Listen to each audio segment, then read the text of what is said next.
جی اخفا، اخفا کا معنی ہوتا ہے چھپانا. کیا معنی ہوتا ہے اخفا کا؟ کسی چیز کو ڈھانپ دینا.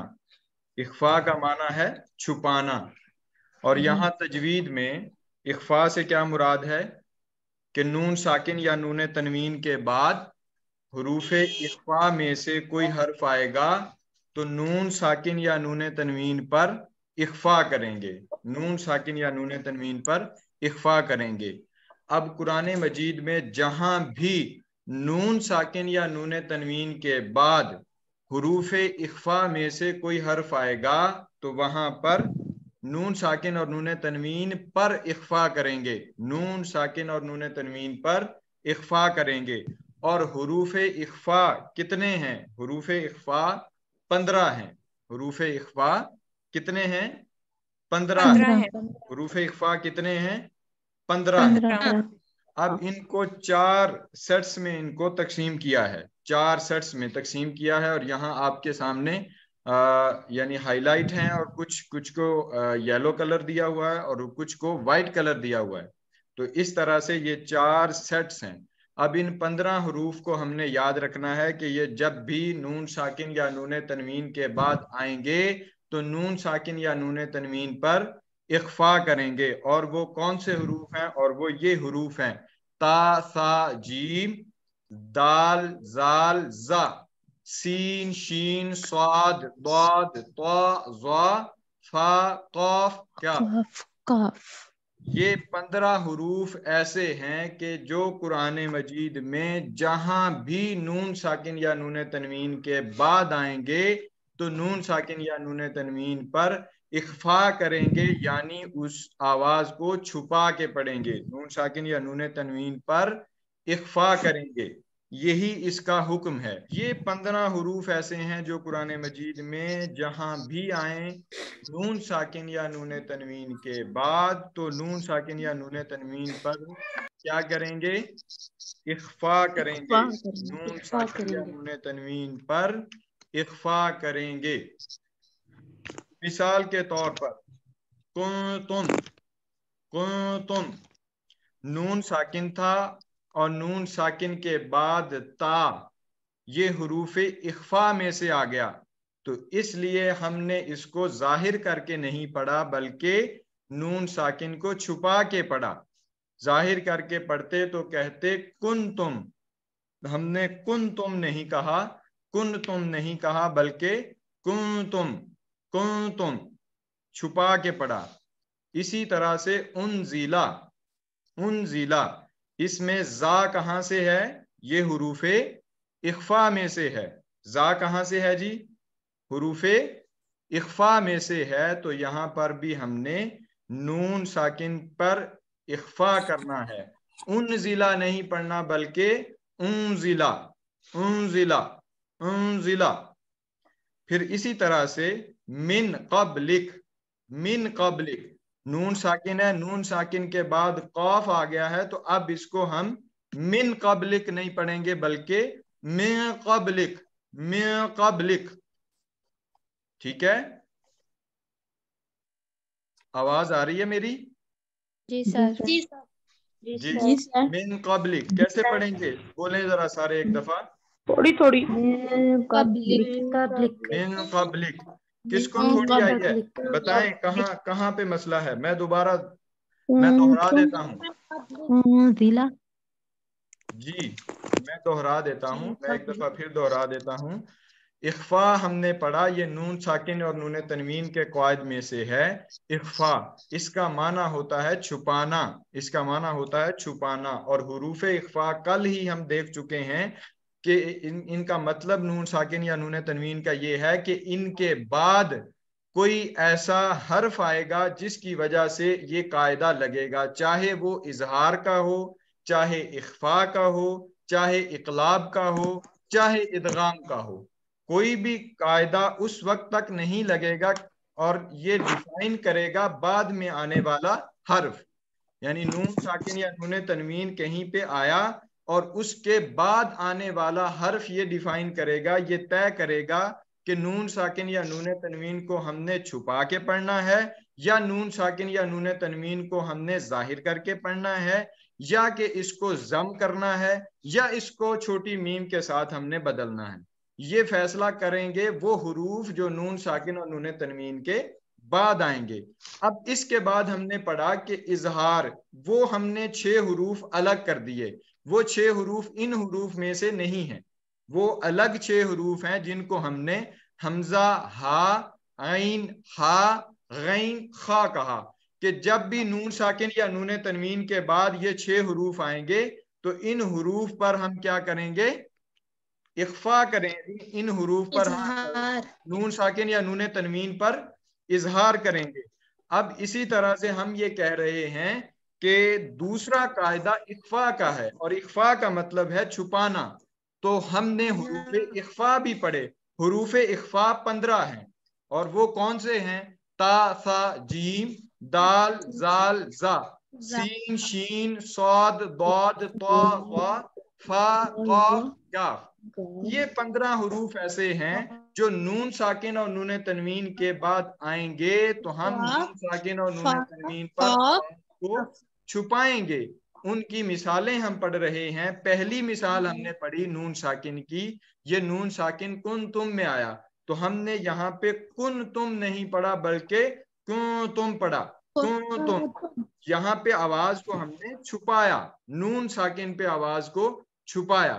اسی طرح سے انزلہ، چونکہ نون ساکن کے بعد زا آ گیا تھا اور زا ہے حروف اخفا میں سے، اس لیے ہم نے زا پر بھی نون ساکن پر اخفا کیا.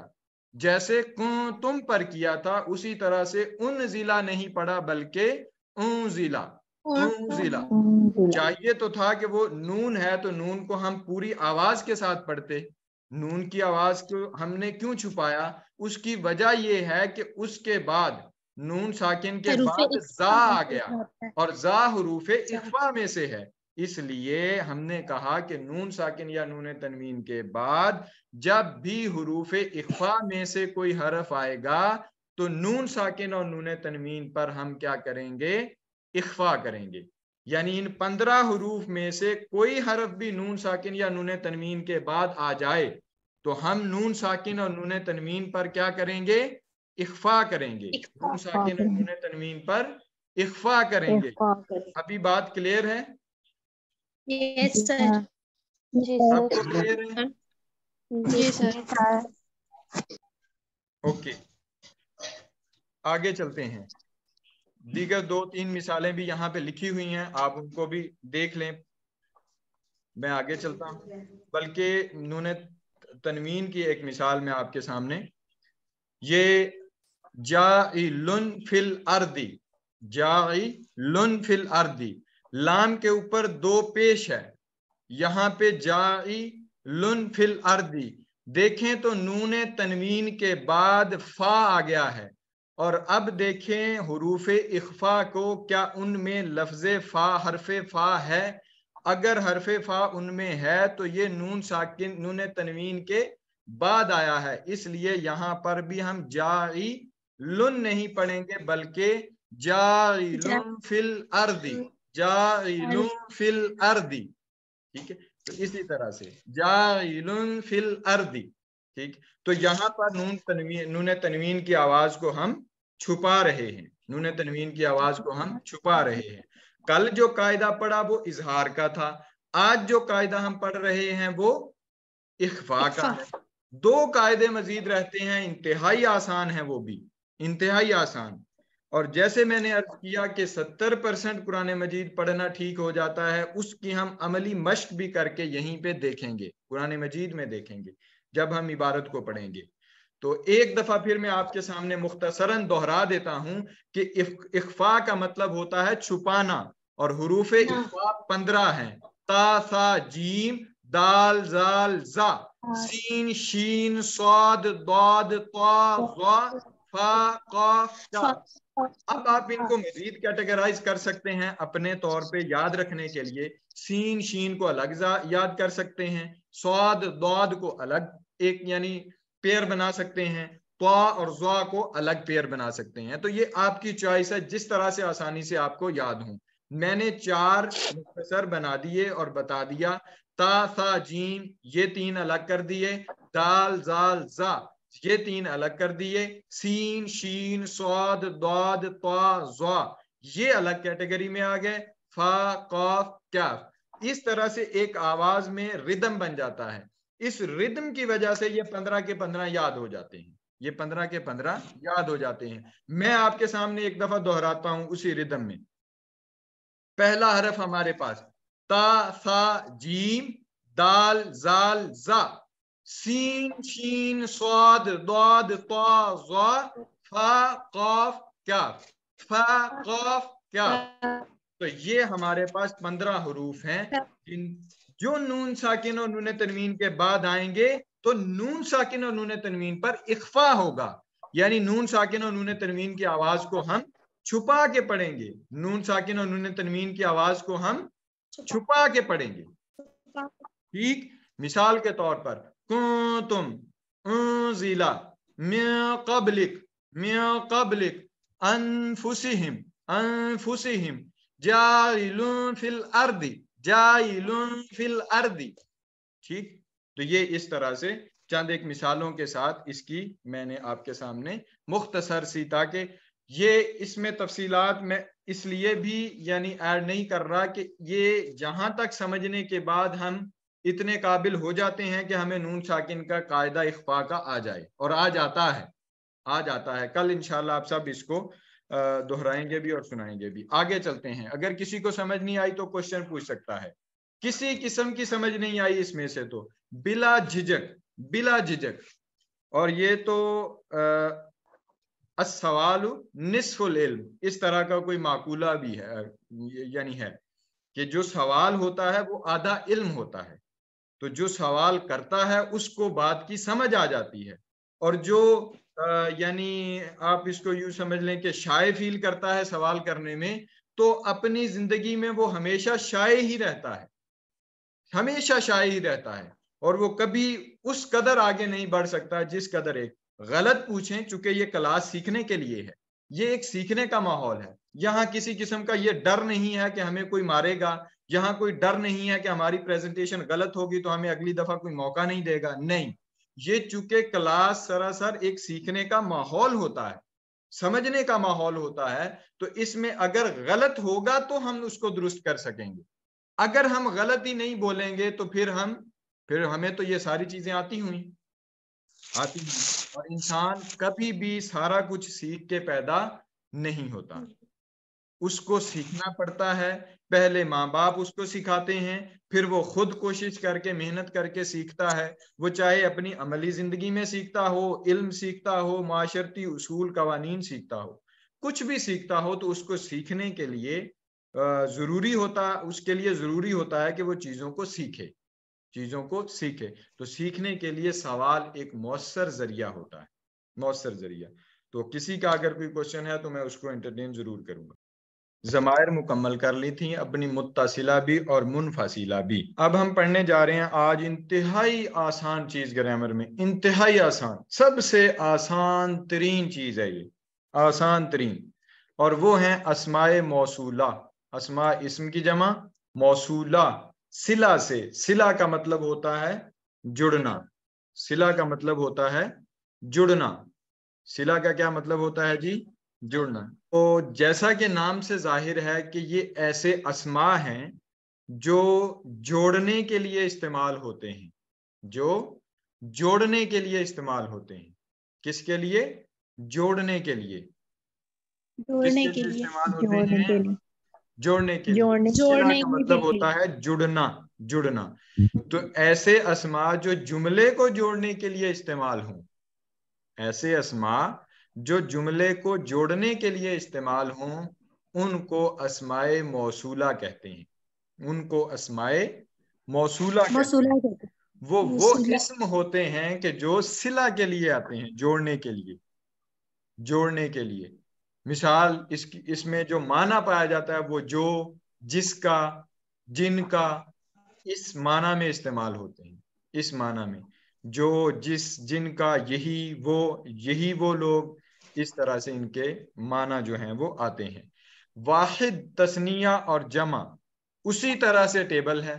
لیکن اس میں غائب اور حاضر کا کوئی چکر نہیں ہوتا، چونکہ یہ کسی اسم پر دلالت، کسی فعل پر دلالت، کسی فاعل پر، مفعول پر نہیں کرتے.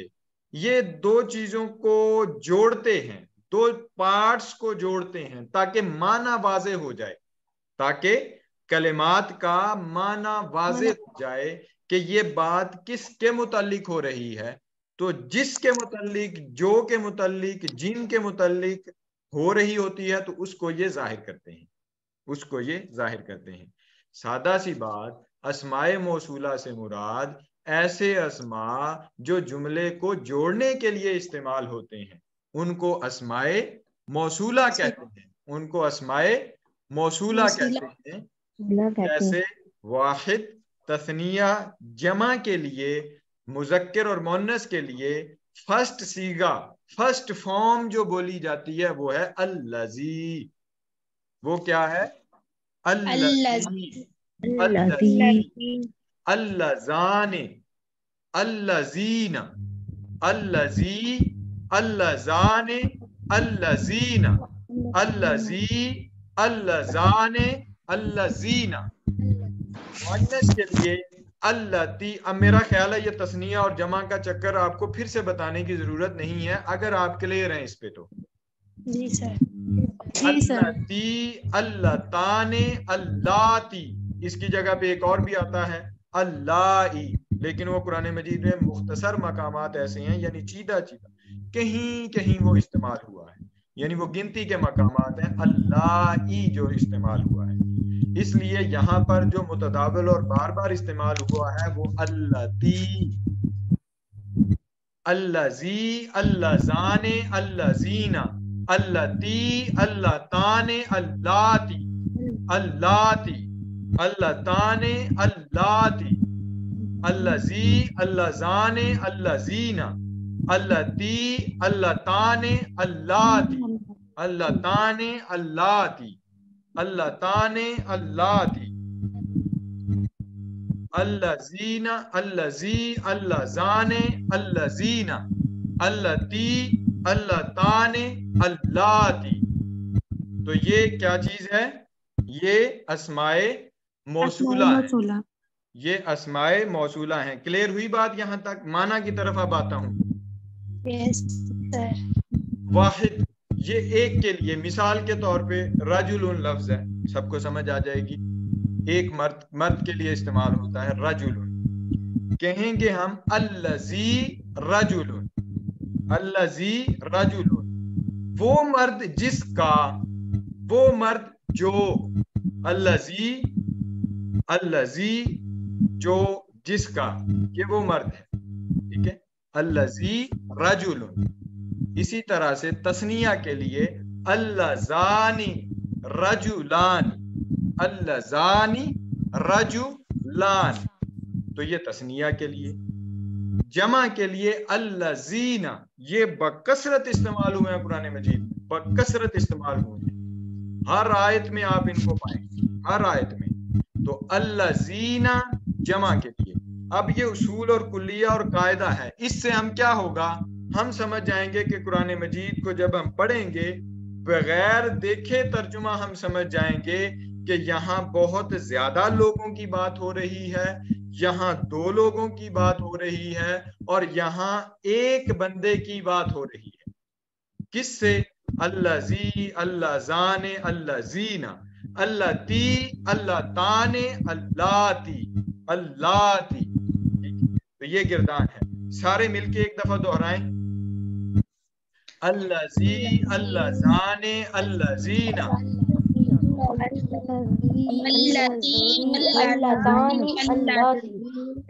الذی، اللذان، اللذین، اللتی، اللتان، اللاتی.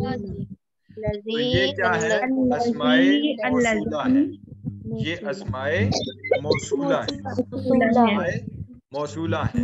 6 صیغے آج ہم نے پڑھ لیے، اور یہ جو ہیں وہ ہم نے کہا جوڑنے کے معنی میں استعمال ہوتے ہیں.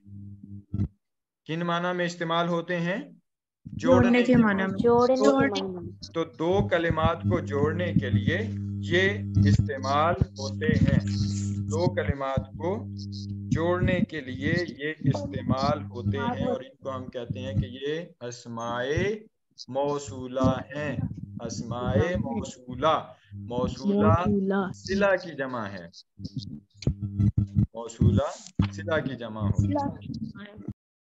مکی اور مدنی آیات کا بیان کہ مکی اور مدنی آیات کیا ہیں، ان کی خصوصیات کیا ہیں. پہلی بات یہ یاد رکھیں، میں نے پہلے بھی بتا دیا کہ مکی اور مدنی آیات کن کو کہتے ہیں. اس سے مراد یہ ہے کہ وہ آیات یا احادیث جو آیات یا سورتیں جو ہجرت مدینہ سے پہلے نازل ہوئیں وہ تمام کی تمام مکی ہیں، اور جو ہجرت مدینہ کے بعد نازل ہوئیں وہ تمام کی تمام مدنی ہیں. وہ خواہ بعد میں یعنی فتح مکہ کے بعد مکہ میں نازل ہوئیں، لیکن پھر بھی بالاتفاق ان کو اس کیٹیگری میں رکھا جاتا ہے کہ وہ مدنی آیات ہیں. وہ مدنی آیات ہیں. مکی اور مدنی کانسیپٹ سمجھ آ گیا. لوگوں کا اختلاف ہے، وہ کہتے ہیں کہ پھر لیلی کہاں جائیں گی، سفری کہاں جائیں گی، نہاری کہاں جائیں گی. کل ڈسکس کریں گے ان کی مزید تفصیلات. لیکن مختصر اختلاف ہے، اجماع یا اتفاق اسی بات پہ ہے کہ مکی اور مدنی. اور آپ دیکھتے ہیں کہ قرآن مجید میں وہ جب بھی سورت شروع ہو رہی ہوتی ہے تو وہاں شروع میں لکھا ہوتا ہے کہ یہ سورت مکیہ ہے یا مدنیہ ہے. ٹھیک، تو یہ مکی اور مدنی صورتوں کے حوالے سے مختصر میں نے آپ کے سامنے عرض کی. اب ان کی خصوصیات کی طرف آ جاتے ہیں. خصوصیات میں سب سے پہلی بات یہ ہے کہ ہر وہ آیت جس میں کلا آیا، جس میں لفظ کلا، کلا یہ شد ہے لام کے اوپر تو زبر بھی، کلا لفظ ہے آیا، وہ مکی ہے. وہ آیت اور سورت وہ آیت کیا ہے؟ وہ مکی ہے، اور اس کا معنی ہے کلا کا ہرگز نہیں. اب یہ بھی علماء کی تقسیم ہے، بعد کی اختلافات اس میں بھی ہیں مختلف قسم کے. لیکن یہ ہے کہ یہ ایک اصول اور کلیہ عمومی طور پہ جو یعنی آپ کو اسباب ملتے ہیں یا پوائنٹس اور نکات ملتے ہیں، ان کی بنا پر یہ کہا جاتا ہے کہ ہر وہ آیت جس میں کلا کا لفظ استعمال ہوا ہے وہ مکی ہے. اسی طرح سے ہر وہ صورت جس میں کوئی سجدے کی آیت آئی وہ بھی مکی ہے. کوئی سجدے کی آیت آئی وہ بھی مکی ہے. اور جو یہاں پہ اصول حنفیہ کے مسلک پر یہ بیسیکلی دلیل ہے، اور وہ کہتے ہیں کیونکہ ان کے نزدیک سورہ حج میں سجدہ نہیں ہے، سورہ حج میں سجدہ نہیں. اور شوافع جو شافعی ہیں، اس پہ پھر بات کریں گے آگے چل کے کہ حنفی کیا ہیں، شافعی کیا ہیں، حنبلی کیا ہیں، ٹھیک ہے، یہ مالکی کیا ہے. تو یہ جو چار سکول آف تھاٹس ہیں، ان سے کیا مراد ہے، ان کے کون کون سے کام ہیں، کون کون سے کام ان کے مشترک ہیں، کون کون سے ایسے کام ہیں جو جن میں ان کے درمیان یعنی ایسے مسائل ہیں کہ جن میں اتفاق نہیں ہے. تو کون کون سے وہ مسائل ہیں، کون کون سی وہ چیزیں ہیں، خصوصیات کیا ہیں، وہ آگے چل کے ہم دیکھیں گے اپنے فقہ کے باب میں. یہاں پر صرف اتنا ہی کہ ہر وہ آیت جس میں کلا آیا مکی ہے، ہر وہ سورت جس میں کوئی سجدے کی آیت آئی وہ بھی مکی ہے. اور سورہ بقرہ کے سوا ہر وہ سورت جس میں حضرت آدم علیہ السلام اور ابلیس کا ذکر آیا ہے وہ بھی مکی ہے. تو یہ تین خصوصیات. پھر اسی طرح سے چوتھی خصوصیت یہ ہے کہ ہر وہ سورت جس میں جہاد کی اجازت اور احکام مرکوز ہیں وہ کیا ہے؟ مدنی صورت ہے. یعنی جس میں جہاد کی اجازت ہے، اس کے احکام ہیں، جہاد کی اجازت ہے اور اس کے احکام ہیں. جہاد پر بات بھی ہم تفسیر کے ضمن میں کریں گی. آیات واضح جہاد کے متعلق آنے والی ہیں. جہاد کی کیا اقسام ہیں، جہاد بن نفس کیا ہے، جہاد بالقلم کیا ہے، جہاد بالمال کیا ہے، تو جہاد بن نفس کیا ہے. تو ان ساری چیزوں پر ہم نفوس کی کتنی اقسام ہیں، آگے ساری تفصیلات وہ تفسیر کے ضمن میں ہم ان کو دیکھیں گے. لیکن یہاں پہ یاد رکھیں کہ جن صورتوں میں یا جن آیات میں جہاد کی اجازت اور احکام ہے وہ بالاتفاق مدنی آیات ہیں، وہ مدنی صورتیں ہیں۔ اسی طرح سے آگے چلتے ہوئے ہر وہ صورت جس میں منافقین کا ذکر ہے وہ مدنی ہے۔ جیسے ہم سورہ بقرہ پڑھ رہے ہیں تو ہمارے سامنے یہ چیز واضح ہے، اور ہم دیکھتے ہیں کہ منافقین کے بارے میں ذکر ہے، منافقین وہ کسی بھی شکل میں۔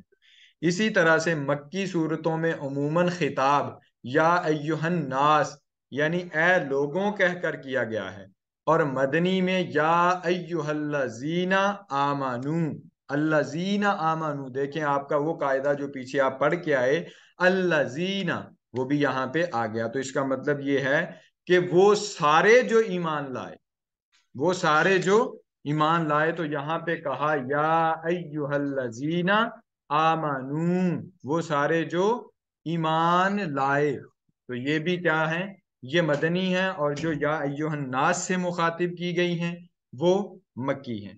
اسی طرح سے مکی آیتیں اور جو صورتیں ہیں عموماً چھوٹی اور مختصر، جبکہ مدنی طویل ہیں، جیسے سورہ بقرہ، اس کو بھی ہم نے کہا یہ مدنی ہے، تو سورہ بقرہ کیا ہوئی، سورہ بقرہ بھی جو ہے وہ مدنی ہے۔ اس لیے بڑی صورتیں ہم نے کہا کہ وہ مدنی ہیں اور چھوٹی صورتیں بالعموم مکی ہیں۔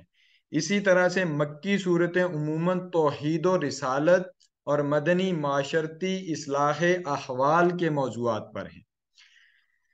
ہم پڑھ بھی چکے ہیں کہ جو مکی صورتیں ہیں ان میں توحید کی، رسالت کی اور جو آخرت ہے اس حوالے سے بات کی گئی ہے، یعنی عقائد کی بات کی گئی ہے۔ کیسے پڑھ چکے ہیں ہم؟